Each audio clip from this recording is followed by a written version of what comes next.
boy. Canada. Canada. Well, doesn't it derive from a Ganyaka word? Means village. As Indigenous people, we are used to our stories getting a little twisted. So listen up as we set the record straight. I'm Ganyetio. Please join me as we hear from dozens of Indigenous people. Together, we will decolonize our words and our minds on the Telling Our Twisted Histories podcast. You can find episodes on the CBC Listen app or wherever you get your podcasts. This is a CBC podcast.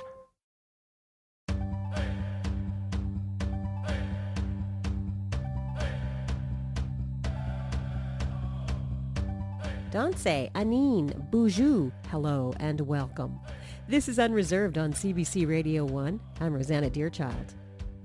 We just observed the first National Day for Truth and Reconciliation on September 30th. So we thought it was the perfect time to look at the Indian Act. There is no piece of legislation that has had more of an impact on the lives of First Nations in Canada than the Indian Act. Originally passed in 1878, it outlines everything from the current reserve structure to the creation of residential schools. This week on Unreserved, author and educator Bob Joseph will help guide us through the Indian Act. And we'll hear from First Nation people who are challenging what it means to be a status Indian.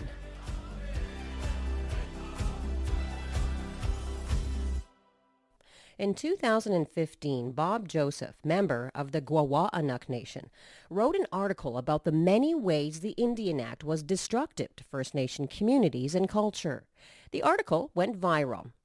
He has since expanded that article and in 2018 released the book, 21 Things You May Not Know About the Indian Act. He's my guest today. Think of him as our Indian Act tour guide to help us better understand the impact of this historic legislation. Welcome, Bob. Thank you. It's great to be here. So your original article on the Indian Act went viral. What kinds of responses were you getting from the article? Lots of, wow, I didn't know that, and, sort of the aha moments. And we're still getting responses today, on Twitter and Facebook where people are still saying, you got to read this book. Every Canadian must read this book. And you don't know what you don't know. You'd be surprised how many times you hear that. We do our training workshops as well. And I do training for a living on, sort of Indigenous awareness training. And one of the exercises that we have people do at the start of every session is that they think of a date in history and come up with a short sentence to describe it. And it's got to be specific, though, to Indigenous peoples. And I have a flip chart at the front. And I say, we're going to put all of the old dates at the top of the flip chart and the more recent ones at the bottom. And I usually draw a line, 1867, and then another line when we patriated the Constitution, Section 35 in 1982. And we get people to start putting in their dates. And so what we find is Jacques Cartier and, Columbus discovering the New World and Vikings and things like that. And then you see a lot of recent dates, the 2010 Winter Olympics and things that are more recent oriented, Oka and those kinds of things. But we always saw this gap in the middle. And it was usually between 1867 and 1982. And it really just highlights what people don't know. There's a big period of history there, and a lot of those dates, Indian Act dates, fall right in that timeline. And I would venture to say they don't know too much about the Indian Act. In fact, most people have never even read that legislation. What is one element of it that always surprises people? For a lot of people, they think that people living on reserves and under the Indian Act live in some kind of Shangri-La, that there's free housing and free education, and they don't pay taxes. Those seem to be some of the bigger issues. But when we talk about things like, yes, they don't pay taxes, Section 87 of the Indian Act was put into place to protect their property from the erosion of taxes while they were assimilating. So that's what the Indian Act is. It's a post-Confederation assimilation policy tool. So we're going to protect their property from the erosion of taxes. On the face of it, sounds really helpful, but we look at it in a more current context. It really just holds the nations back. If I wanted to go buy a truck from a car dealership, if I had it delivered to the reserve because I'm a status Indian, I don't pay transactional taxes on that vehicle if it's delivered to the reserve. That definitely is a benefit that people see, but what they don't see is that as soon as I declare the exemption, reserves are also not subject to seizure under legal process. status. And so as soon as I declare the exemption, the financial services people know, okay, he's a status Indian. If I sell him this truck and he stops paying for it, I can't go and take it back from him if he refuses to pay for it. You very often see the benefits, but they don't see some of the restrictions and some of the other things that are problematic with the Indian Act. Now, the Indian Act was passed, as you mentioned, in 1876, and it impacts the lives of First Nations people every day in almost every way.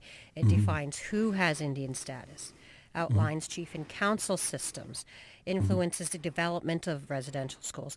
As a First Nations person, what is one surprising way the Act influences your life today? When I was just starting out my career working for a big firm here in British Columbia, by then I'd had a post-secondary education. I was working for a really reputable, solid organization.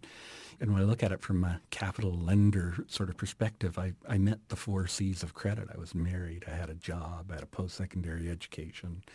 If I was a lender, I was the perfect candidate, but they refused to loan me the money and wanted my wife, who's non-Indigenous, to co-sign for the vehicle, which was quite interesting just in terms of that whole understanding and the impacts of, trying to make way in the economic mainstream. Now, I want to get into one of the most long-lasting impacts of the Indian Act, the Canadian Reserve System. Many First Nations across the country still live on reserves. Why did the government create the reserve system? The reserve system was really created as part of this whole philosophy. By the time we confederate, Canada believed that the Indians, as they're called in the Indian Act, were a dying race of people, that they're not going to be here for much longer.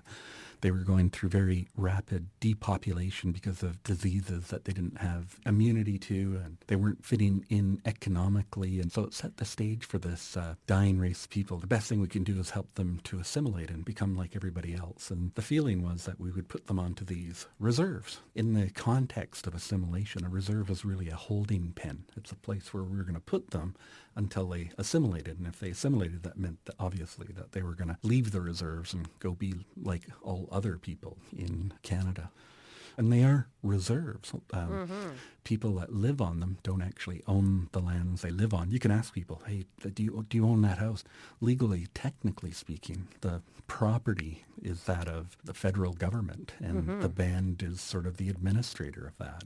Which people don't know, right? That they don't know that this is Crown land, actually, and it's held in trust, as the term goes. And even though the government set aside this land to First Nations, there are many instances where they went back on their word and took acres away from communities. In your book, you outline how parts of Vancouver and the surrounding area were taken back by the government to create the city as it is today. Can you explain how that happened? Yeah, so there was a lot of that. And initially, we put them onto reserves and often, for the most part, left them where they were situated, which is maybe different from the U.S. where they relocated people, thousands of miles sometimes from where they were from. But they would put them onto these reserves. So you think about a place like Vancouver. Today, there's just lots and lots of people and urban sprawl, but in those days, there wasn't much there. And so they put out nice, generous reserves with good allotment. But then we went back and took it away because they weren't being enterprising peoples. They're supposed to use those lands and put them to their highest and best use. And so it's kind of this really weird argument, right? We want them to assimilate, but we don't want to compete with them in the markets. And so we take away one of the things is their ability to sell off of a reserve. They can't sell without written permission from the Indian agent or the Department of Indian Affairs. And so we prohibit their selling, so now they're not putting their lands to their highest and best use. So we've got to take those lands away and give them to enterprising farmers. That's sort of the cruelty of the Indian Act, and when we look at it in that historical context. And so how much of that land was, initially given and then taken back? It's really hard to say because the policy is really quite fractured when it comes to reserve creation in Canada. We think about the prairie provinces, they're quite large allotments in the prairies because obviously, they were thinking maybe people would get into agriculture, and a lot of the old treaties from the prairies are what they call ox and plow treaties. So they definitely had some thoughts when they were creating those reserves. So, you might have a community that's getting hundreds of acres per family of 5. But when we look back at the BC context, 0.36 of 1% of BC's total land was reserve land. So less than 1%. But then when you put it into that context of rocks and trees, only about 15% of BC's land is arable, which means you can do something like farming with it or that. The Indian Act also outlines how a reserve should be run. Specifically, it introduced a new political system, which people have no idea about. They're not aware that today's chief and council governments are not traditional. They're not based in any sort of cultural reference. In fact, it was outlined in the Indian Act how that system would look. So what is the role of chief and council? I've always told people in our classes that the role of chief and council was to do the work of the Department of Indian Affairs. So they're elected by their people, but they're really accountable to Indian Affairs, and their primary responsibilities were really around healthcare, housing, and education. Certainly not designed to approve major infrastructure projects. And I think Canadians are starting to get a little bit of a glimpse on that in sort of the big infrastructure stuff that's happening now. They're starting to see, wait a second, there's these other chiefs, these hereditary chiefs. Then you got these band chiefs. And so they're starting to get a sense of the difference between the two. And it really is, to come in and say, look, the way you're governing yourselves is totally wrong and it's backwards. You need to elect a chief and council like everybody else. And it also has to be noted that before the Indian Act, Indigenous communities, as you said, had their own forms of government. So what would be the purpose of that? Why did the Canadian government decide to overrule those systems? Assimilation is what it sounds like. We're trying to get them to give up who they are and become like everybody else. They saw these forms of Indigenous governments as really an impediment to that process. And as long as they were having their hereditary chiefs and matriarchs and elders and, whatever that social structure looks like for Indigenous communities, it was in the way of assimilation. So we've got to make them, elect a chief and council. So it's a direct imposition on those self-governing communities to require them to elect a chief and council. When we talk about land use decisions, the real question is who has the legitimate and legal authority to make decisions about Section 35 rights. Certainly getting rid of the Indian Act and opening the door to governance conversations for communities, I think is a positive step forward, for the country and for communities as well. So one of the other things that the Act outlines is that these are only every 2 years. Elections are required to happen every 2 years, which was actually strategic. How does this limit what chief and council can accomplish? Well, if you studied band politics, you spend 6 months shaking hands and kissing babies, and you get elected, and then you spend 6 months getting your feet under you to try to be effective and looking after healthcare, housing, and education, and then you got about a year where you can actually do things. Very problematic for the communities where everybody else has, 3-4 year terms, maybe even longer. We really strap them with these 2-year election cycles. So it's not enough time to do anything or to get any traction. So you're just kind of running in the same spot. Yeah. And we see it being a problem with our own, say, federal, national elections. Sometimes it's just not long enough to do something that maybe would make sense. That was Bob Joseph, my guest today. He's guiding us through the many ways the Indian Act continues to impact First Nations people in Canada. This is Unreserved on CBC Radio 1, Sirius XM, and Native Voice 1. I'm Rosanna Deerchild. Still ahead. How a First Nation in Alberta was the first and only band to entirely enfranchise, a legal process that takes away a First Nation person's Indian status. The department started to set in motion a committee that would be in charge of enfranchising the reserve, the whole reserve. And it was the committee that made the decision under Section 112 of the Indian Act, because that section of the Indian Act did not require the band's consent for enfranchisement. They had to change the law so that they could enfranchise the whole reserve. In 1958, they passed an order in council allowing the entire band to be enfranchised. They would, in quotation marks, cease to be Indians. There were 115 members and 56 of them were adults. So some of them were children who were enfranchised as well. That's coming up in just a few minutes. The Indian Act has had such an impact on the lives of First Nation people that some artists are making art commenting on the historic and present ways the Act influences their lives. Hi, my name is Emma Hassensal Purley. I'm Wolastoqey or Malseet from Nugutguk or Tobic First Nation in New Brunswick.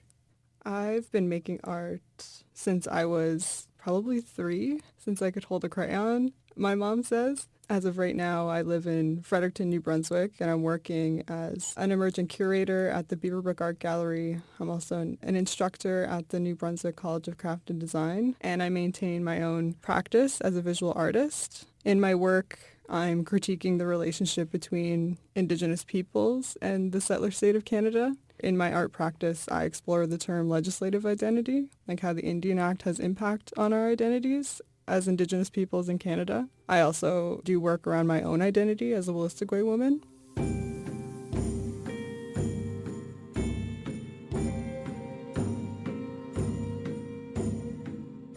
My interest in using the Indian Act started in 2014 when I was attending Mount Allison University, and I was assigned a bookwork project in a second-year drawing class. We were asked to distort a book in some way, and I asked my professor, does it have to be a book or can it be a document?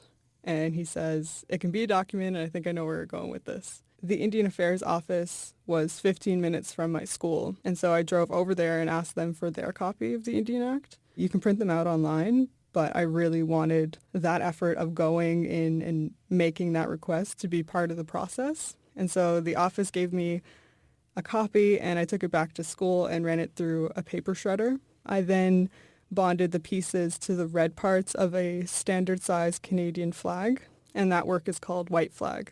White Flag speaks to nationhood and the forced adoption of the Indian Act in our communities, because the Act completely rejects and opposes Indigenous sovereignty and traditional governance, clan systems, treaties, etc. And by abiding by the Act, it becomes kind of ingrained in our subconscious in daily life, and that's where I'm taking this exploration in terms of our identities.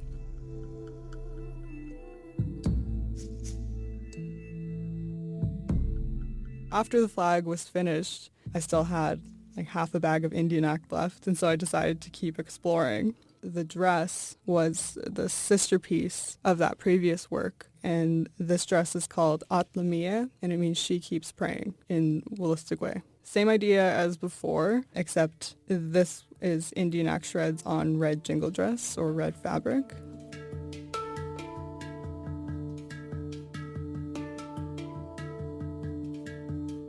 I was actually really nervous to incorporate Indian Act shreds into the jingle dress because it has such a specific purpose, and I didn't know how that would resonate with some people.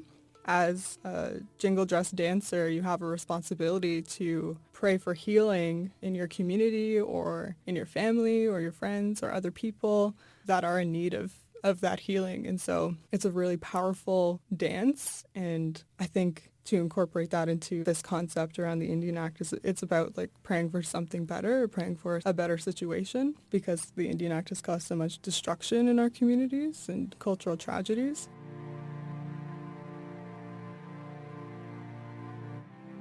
I sat on the dress idea for about a year before I executed it, and I made it to fit my body so that I could dance and perform in it, because I figured that eventually the paper would start to tear off and that I would have to make repairs. But now I think that it becomes part of this ongoing performance, and that the more I dance, the Indian Act starts to wither away. That was Wolastoqey artist Emma Hassan-Selperli from Tobique First Nation. Her art explores how the Indian Act continues to influence the lives of First Nation people. To check out her photos of her work, visit our website at cbc.ca/unreserved.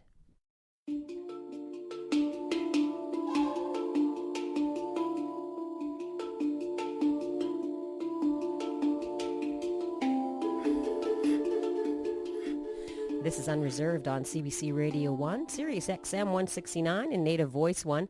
I'm Rosanna Deerchild. Today we're talking about the Indian Act with my guest, Bob Joseph. He wrote the book, 21 Things You May Not Know About the Indian Act. Let's take a little bit of a deeper dive about the status of First Nations women under the Indian Act. Women weren't treated the same as men. Can you give me an example? First of all, the whole intermarriage thing. As a status Indian man, I could marry a woman from any culture if she was non-Indigenous, which my wife is non-Indigenous. If I married her before 1985, she would gain her status, and so would our children. But in that same time period, Indian women who married non-Indian men would lose their status, and so would their children. And if you lost your status, that meant you had to leave the reserve. The reserves are set aside for the use and benefit of status Indians, not non-status Indians, especially during the heyday of assimilation. And it really took that patrioted constitution again, 1982, to open up the door. In fact, it was Native Women's Association of Canada and other sort of like groups. As soon as we patriate the Constitution, it's got a Charter of Rights and Freedoms. And 1982 is a pretty big turning point because that opened up the door to a human rights complaint that would finally put an end to the inequities of the Indian Act, where women would lose their status simply for marrying, sort of outside of the community. And well, did it though? Because even though there was that amendment made to the Indian Act, the C-31 in 1985, which gave back status to many women who had been denied, it didn't really completely give them back their status. Is that correct? That is correct, yeah. And it's a good point that you're making. To me, these are just little Band-Aids that you're putting on this great big, really... gushing wound. Yeah, it's like a compound injury that really needs a tourniquet. And that's the problem with the Indian Act, and really partly why I wanted to write about it. It's just to let people know is that it really was designed for a purpose. Here's one of the neat sort of, I guess it's a paradox when I'm talking to the learners. We're talking about an instrument that was designed, and we threw the full legislative legal authority of the Canadian state at it for 100 plus years to try and assimilate people, but it didn't work. And I don't think it didn't work because we're strong, proud people and we towed the line and we weren't giving up our Indianness. If you want people to assimilate, you do not put them under completely separate laws and on completely separate lands than anybody else. Assimilation is actually a natural process. If I meet you and we go out for dinner, you take me to some place that you really like and you have a food that you really like, if you've got good food, that's the first thing that'll bring us together. And then we can start to share political and philosophical and spiritual ideas, and it'll grow from that by putting them onto these sort of separate places. If we could call it a mistake, and it's been more of maybe of a blessing for communities, it's helped them hang on to identity, is putting them under separate laws and then onto separate lands from everybody else. It just, in hindsight, you can say, right? It is. It's just not the way to do it. Bob Joseph is the writer of 21 Things You May Not Know About the Indian Act. To read his original blog post that inspired the book, visit our website at cbc.ca/unreserved. I'm Jeremy Ratt. I'm half Indigenous and half white. Pieces is an all-new CBC British Columbia original podcast. This is a story of being stuck between two worlds, and not really fitting in with either of them. So because I don't have darker skin or long brown hair, that therefore I was not Indigenous. You don't have to be a residential school survivor yourself to be traumatized by residential school. Pieces. Listen to it now, wherever you get your podcasts. Lynn Gell is an Algonquian Anishinaabe writer and advocate who for years was denied Indian status under the Indian Act. She was caught in a years-long battle with the federal government, not only to receive her status, but to also change the sex-based discrimination in the Indian Act. She joins me from Peterborough. Welcome, Lynn. Kway, miigwech for having me. So for more than 30 years, you fought to gain Indian status, and in 2017, you finally won that battle. And now you're a member of Pikwakanagan First Nation and a citizen of the Anishinaabeg Nation. Why were you originally denied this status? It had to do with the matrilineal exclusion from the Indian Act. So eventually the Indian Act was written that you were only an Indian if your father or your husband was an Indian. And so my great-grandmother and my great-grandfather were deemed white people because their Indian lineage came through their mother lines. So my indigenous or Indian lineage comes through my grandmother line on my father's side. And both my grandmothers, her parents were Indians. Her mother was Anne Jane, and her father was Joseph Gagne. But Joseph Gagne was only an Indian through his mother, which would be my great-great-grandmother. And his father was white. And so when the Indian Act codified the patrilineal requirement that Indianness was traveled through your father line, Joseph Gagne was no longer considered an Indian. And his wife, Anne Jane, who was also an Algonquin, because she married Joseph, she was deemed a white person. I see. And so under the Indian Act, she was then denied status. Yes. And her husband, Joseph Gagne, were denied Indian status. And so then what happened was in the 1930s, they were escorted off the reserve called Golden Lake at the time and rendered homeless, really. So as well as repercussions for your family, it also had repercussions for you. You grew up without status. How did people in the community treat you as a result of that? So my grandmother and her parents were removed from the reserve community, and they lived off the reserve. And then my grandmother had a child who was my father, Rodney Peter Gagne. And he ended up living in Toronto. And we were denied who we were as Indigenous people. Who we were as Indigenous people went underground. It was never spoken about, but it was there in different ways. For example, my father did take us to Golden Lake and made sure we knew who we were related to, who our cousins were, who our second cousins were. And we had friends there. They treated us okay, but again, we weren't allowed to live there. What about in terms of money and resources? I understand that reserves are quite stringent in terms of who gets these resources and money. What happened with your experience? We had no resources. Our treaty rights were denied to us because my great-grandmother and great-grandfather were deemed white people, so we had absolutely no treaty rights and no benefits. Our dental, our health care, my education, none of it was covered. Were you aware of your Indigenous heritage, or how did that play out for you? It was never discussed openly. It was brought to us through the practices, such as going to the reserve, visiting the reserve, being introduced to cousins and second cousins. So it was through practice versus oral discussion, because it was pushed underground. There was a lot of shame and secrecy there. But at the level of practice, my father was teaching us that we were Algonquin people, but he would never say it explicitly. He would never claim it. And I had to do a lot of thinking about what was going on. Yeah. And when did you realize that this was something that was legislated, that you were purposely left out of the status, column? Did you have a moment like that? And what did you do? Well, eventually I started to learn how to read and write at a later stage, and I just started to think more about things as an Indigenous person. I was working for the Ontario government, and I was getting some exposure there to who I was as an Indigenous person. And then in 1985, I was 23 years old at the time. And that was when the Indian Act was amended to bring it in line with the Charter. And that was a very exciting moment for me. It was a moment where I felt it was more easy for me to walk into who I was as an Indigenous person. Mm-hmm. Now, that amendment you're talking about in 1985 was under Bill C-31, which was meant, as you said, to correct those discriminatory aspects. And a lot of these changes impacted women, but things didn't really get better. Instead, the amendment created different levels of status for Indigenous women, First Nations women. Can you explain what that means, different levels of status? Sure. So that's right. In 1985, what they did is all the men and their descendants, they gave them all 61A status, which refers to a particular section of the Indian Act known as, 61A, and it's the strongest form of Indian status.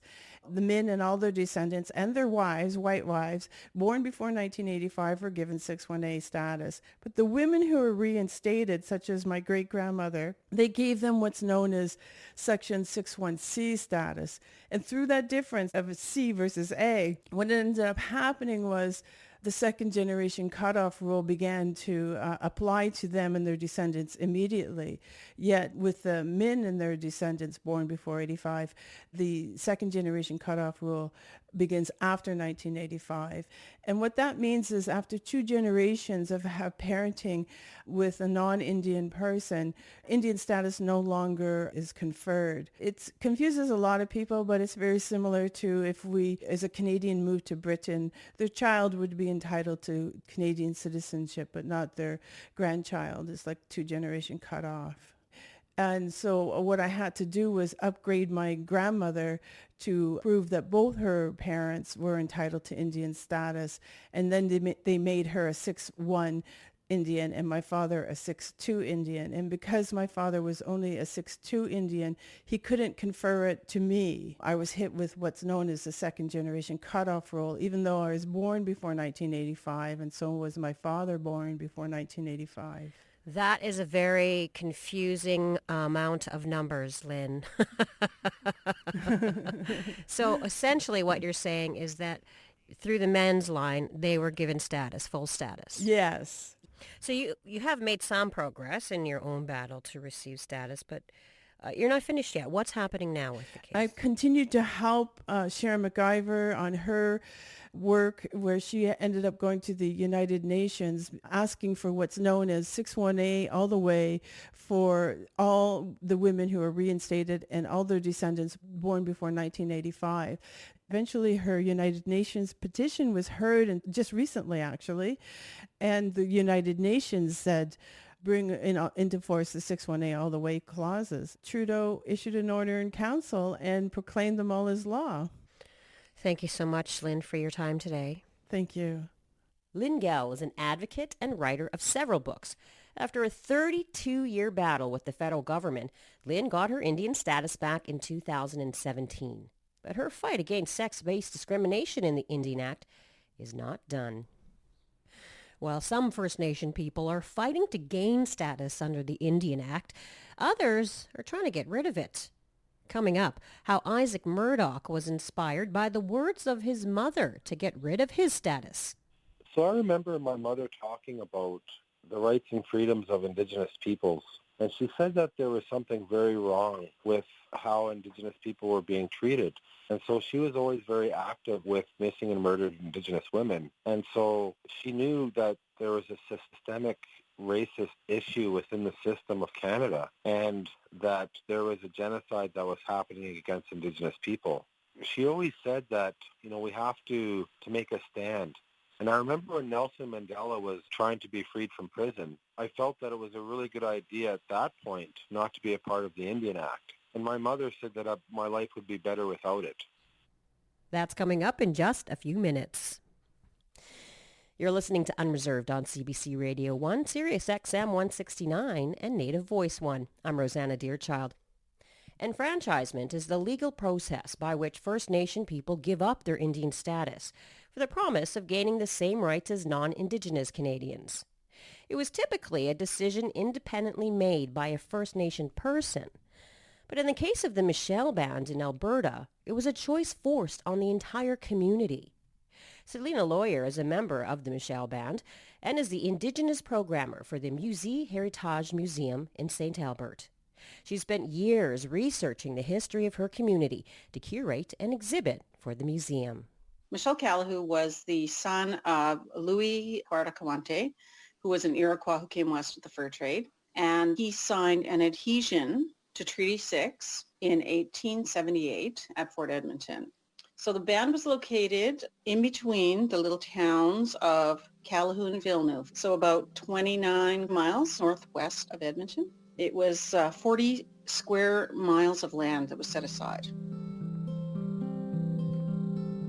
There was a big push by the federal government for Indian bands to surrender their lands. The largest enfranchisement that happened to a group first was in 1928. The people of Michelle were sending their children to the mission school in St. Albert. It was a residential school known as the Youville Convent or the Youville Residential School.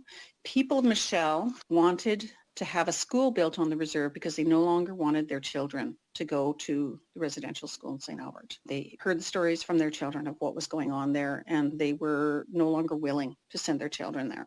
In 1928, 10 families, basically 1/3 of the band, voluntarily enfranchised. They asked if they could have a school built on the reserve, and they were told they would have to enfranchise, which means lose their rights, and sell the land. And then when the land was sold, they would be given a share of the proceeds and buy that land back, and then they'd be able to have a school just off the reserve on the corner of the land. They chose to enfranchise, so there was 41 people altogether, and they built a school called the Michael School, and the children from that area went to that school. Basically, the parents had to choose between, do I continue to send my child to the residential school, or do I choose to lose the rights that I'm owed under the treaty so that my children will be safe?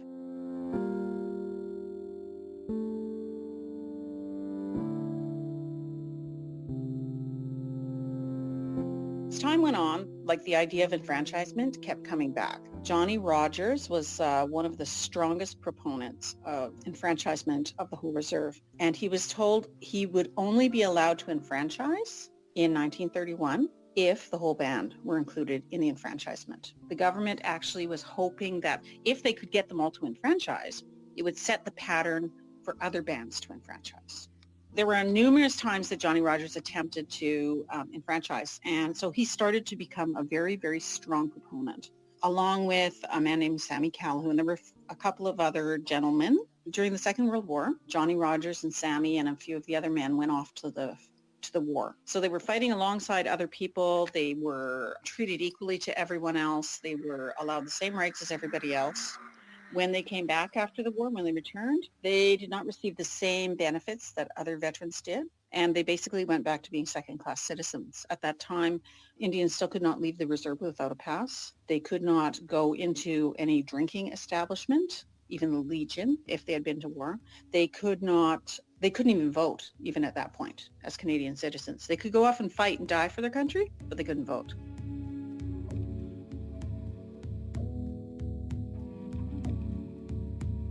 There was strong pressure from both the Department of Indian Affairs and from these two gentlemen especially to enfranchise the whole group. Johnny and Sammy and some others of their friends asked people to put up a show of hands to see who would be interested in enfranchising. But there was no minutes taken of this meeting, and there were no members of the Department of Indian Affairs present when it happened. So Johnny reported back to the Indian agent they were willing to consider enfranchisement. The department started to set in motion a committee that would be in charge of enfranchising the reserve, the whole reserve. And it was the committee that made the decision under Section 112 of the Indian Act, because that section of the Indian Act did not require the band's consent for enfranchisement. They had to change the law so that they could enfranchise the whole reserve. In 1958, they passed an order in council allowing the entire band to be enfranchised. They would, in quotation marks, cease to be Indians. There were 115 members and 56 of them were adults. So some of them were children who were enfranchised as well. According to the oral history, the band members said that they felt coerced into it and they were not prepared for it. A lot of things were not explained to them about how the process would happen, what would be the result of it, and some of their responsibilities as citizens, including paying taxes and other things like that, that they were not familiar with because they had not been able to or had to deal with that up to this point.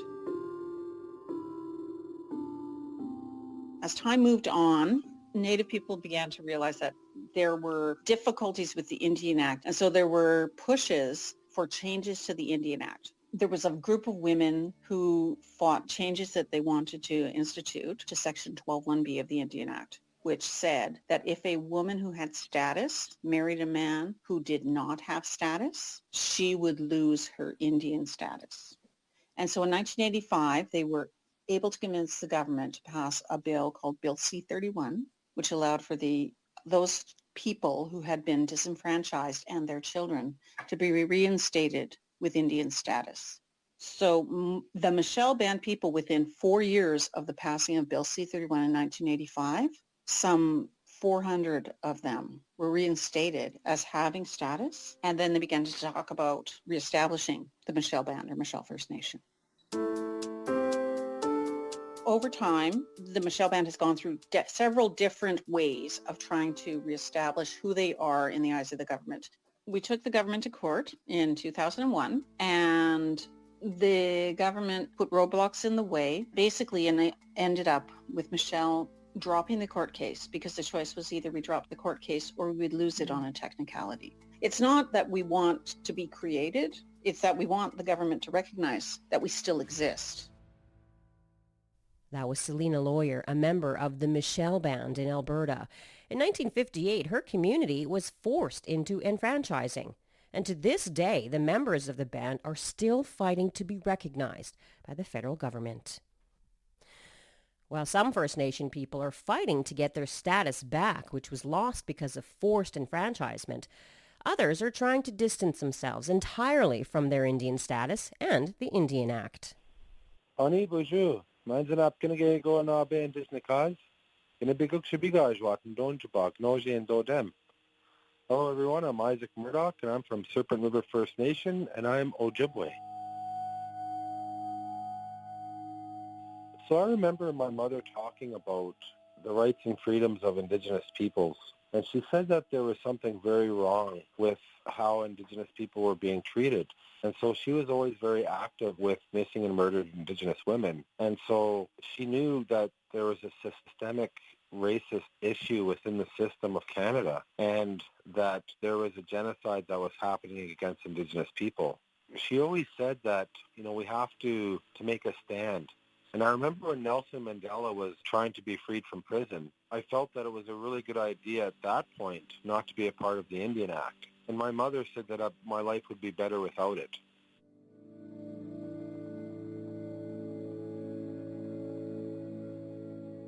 So it was quite the journey to try to not be under the Indian Act because at that time you had to enfranchise to get out. And so I remember my application to get out, or my request, went to a special committee and I was removed from the Indian Act.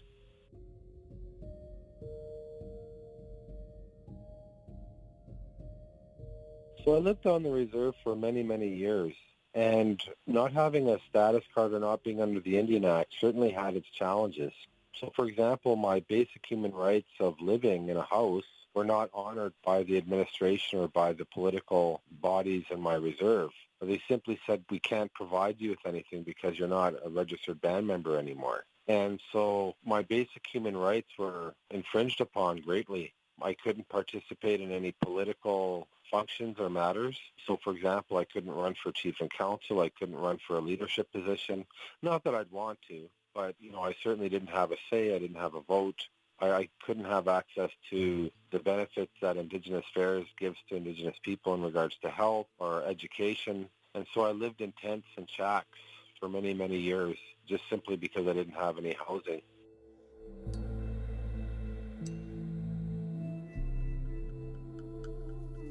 So life was really hard during that time, and I felt that maybe it would be a good idea to get my Indian status back. And so I remember trying to go through application processes to get my status back, and I just could never follow through with it. Something at the end of the day told me, no, don't, that this is a very racist system that was used as a genocide against our people, and that I'm Anishinaabe, and that we have our own set of governance and our own set of laws that we follow, and that we're a nation of people, the Anishinaabe Nation. We're a free people. We don't fall under the umbrella of the Indian Act and their policies. I think for myself, status it's an oppressive terminology because we have inherent rights and responsibilities that we get from our parents in the land, that we get from the spirits. We don't get it from Ottawa. We do not get it from legislation or policy. So for me, status is not a term that we should be using at all. And I think that we should really think about how we're going to move forward and creating our own governments and our own laws and our own systems outside of the legal Canadian framework. So I've always felt like we don't need to have a status card, that it's a symbol of oppression. And so I've often made call-outs to people to send me their status cards. I mean, even though they won't be removed from the register, and even though they might even go back and pay the $10 or $15 and get another card, but the idea is to try to liberate people to say, you know what, we are Indigenous people that are being oppressed by the Canadian government. And these cards are symbols of this oppression, and that we need to start getting rid of them. And so I've asked people to mail me their cards, and they have. All over North America, they've mailed me their Indian status cards. In the States, all over Canada. And I intend to create an art piece out of it one day, once I get enough of them.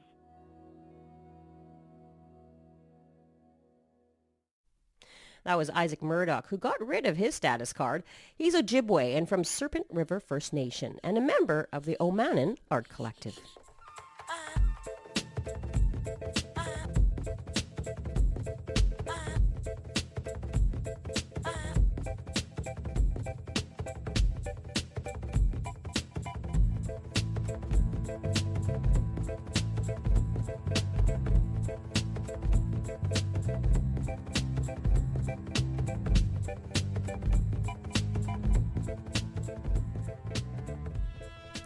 This is Unreserved on CBC Radio 1, Sirius XM 169, and Native Voice 1. I'm Rosanna Deerchild. Today we're talking about the Indian Act with author Bob Joseph.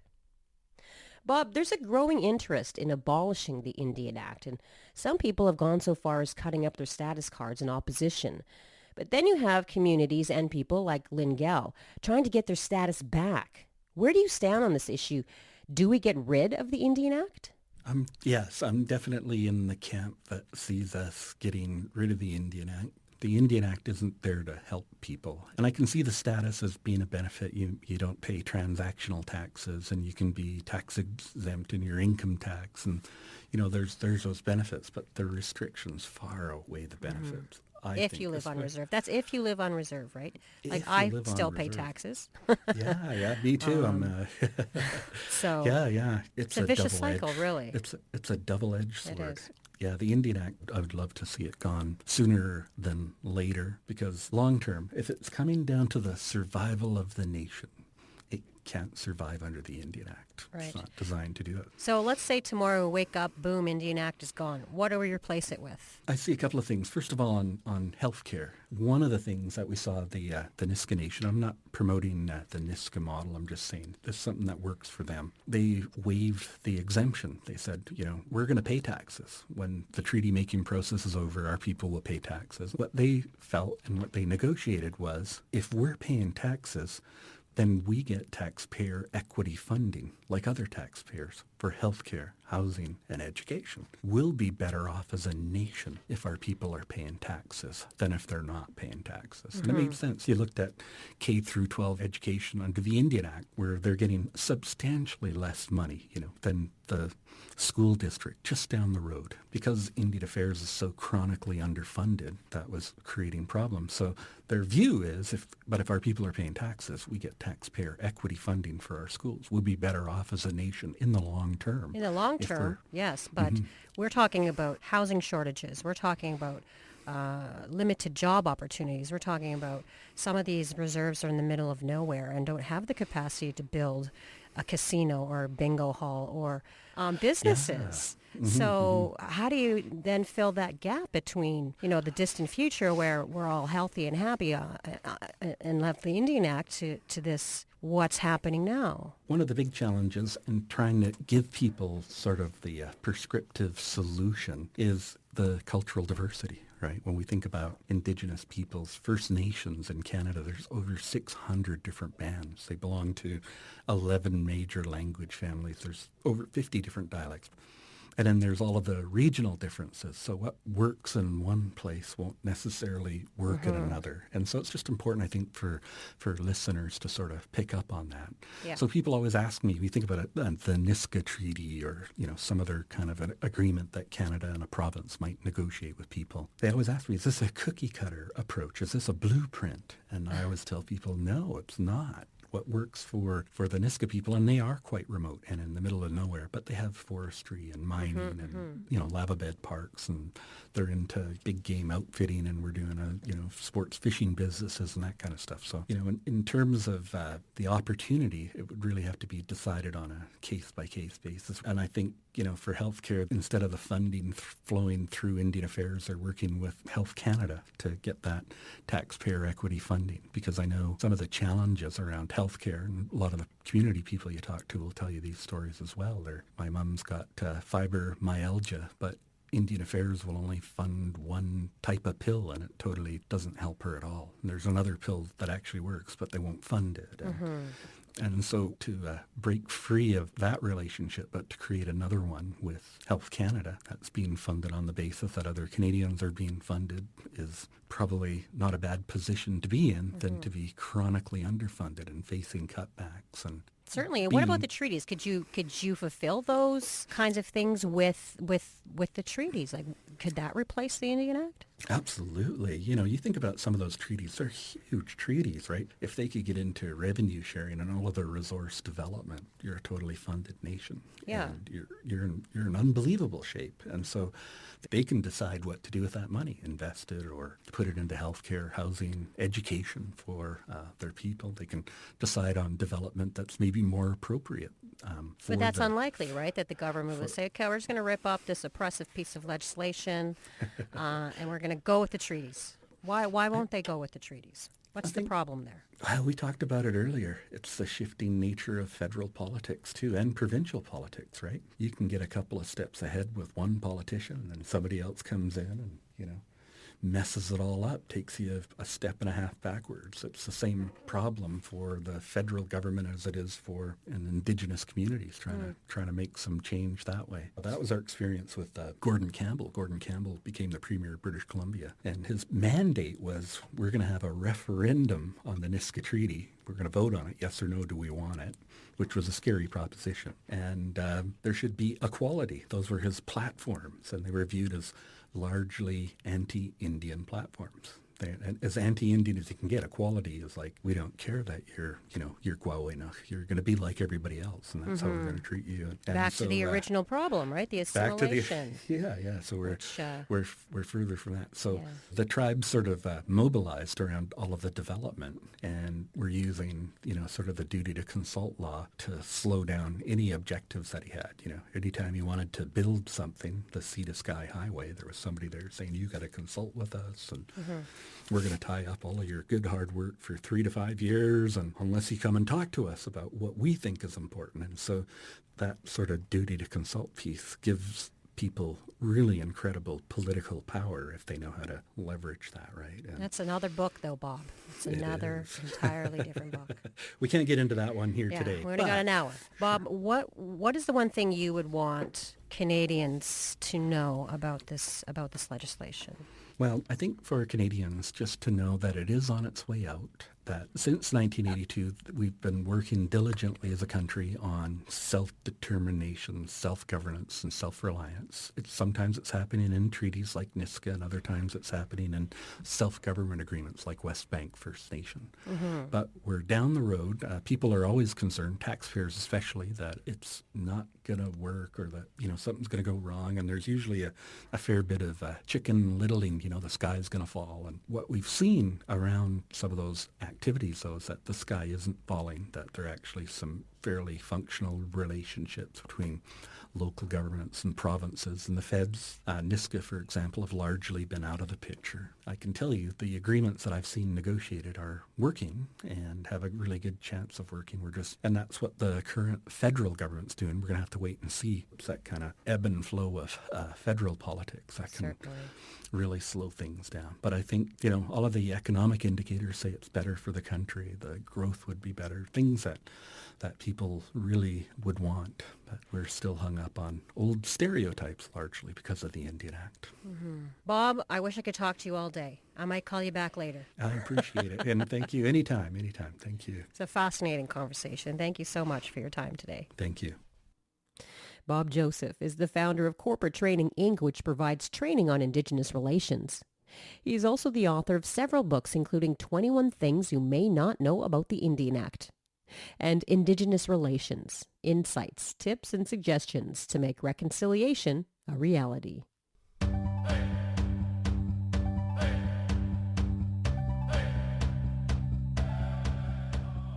That's it for this week's episode of Unreserved. We'll be back in this radio space next week for more community, culture, and conversation. If you want to learn more or share any of the stories you heard on the show today, you can find them on our website, cbc.ca/unreserved, or find us on Facebook and Twitter. This episode was produced by Stephanie Cram, Kyle Musica, Zoe Tennant, and Anna Lazowski. I'm your favorite cousin, Rosanna Deerchild, coming at you from Winnipeg in Treaty 1 territory. Thank you for listening to Unreserved on CBC Radio 1. Agosay.